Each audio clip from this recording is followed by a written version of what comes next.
If you've watched anime, there's probably a good chance you've seen something like this. And this is Japanese curry. And look, there's probably a good chance you've had this at a restaurant or have tried to make some stuff that looks like this at home. But in this video, let me show you how to make the real stuff from scratch, because it's way easier than you probably think it is. And as an added bonus, I'll show you how to make a plate of curry katsu chicken later on in this video. But first, let's get started with that curry. Alright, let's grab one large onion, cut it in half, and give it a rough chop. Doesn't need any special dicing, a rough chop into small pieces works just fine.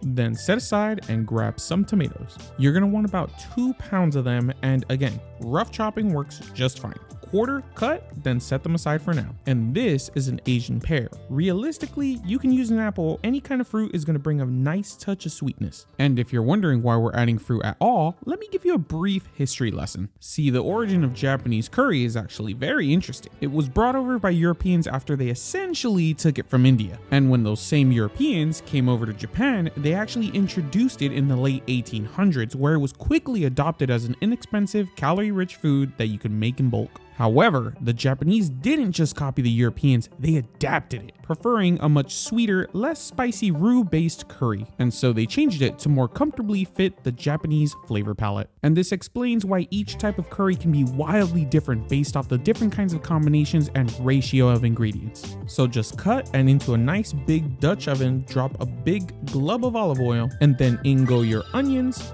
followed by all the tomatoes, seasoned generously with a big amount of salt, and mix to evenly disperse. Add a few cloves of garlic and place a lid over, and on a low heat, let this draw out as much moisture before adding 1 tablespoon of garam masala, 3 tablespoons of curry powder, 1 tablespoon of turmeric, 1 tablespoon of paprika, 1 tablespoon of chili powder, the diced Asian pear, half a banana, 1/4 cup of mirin, 1/4 cup of soy sauce, a bit of dark soy sauce, then mix together until everything is nice and soft. With a hand blender, or any blender you really have, blend until everything is smooth and there are absolutely no chunks. Lastly, just reduce until your desired consistency before tasting and adjusting for any seasonings. And congratulations, you've made curry that doesn't come from a box. But we are not done yet. As promised, let me show you how to make this beautiful curry katsu, made with good old fried chicken coated in beautiful breadcrumbs. And look, you can buy this stuff, but if you've got a couple of slices of day-old bread,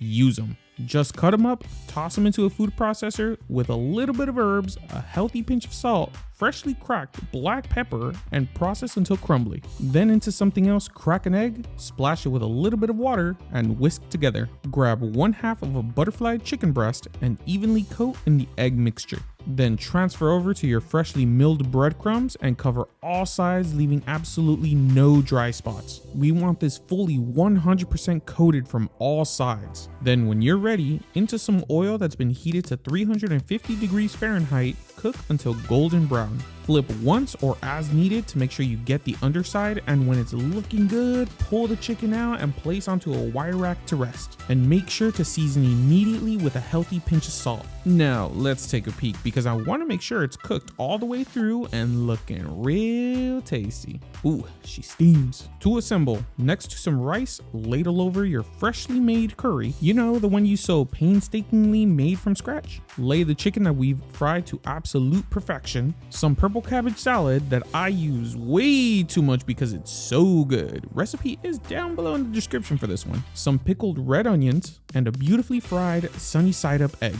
Garnish with a little splash of green, and that's how you make this amazing plate of curry katsu so good you're gonna forget about all the stuff that comes from a box. Seriously, I hope you try making your own curry from scratch, because you can always change the spices, add your own flair, and definitely if you do, let me know down below in the comments. And while you're down there, don't forget to subscribe. And if you want to see more from this channel, YouTube thinks you're gonna like one of these videos up on top, so make sure to check them out, and I will catch you on the next one, you bunch of nerds.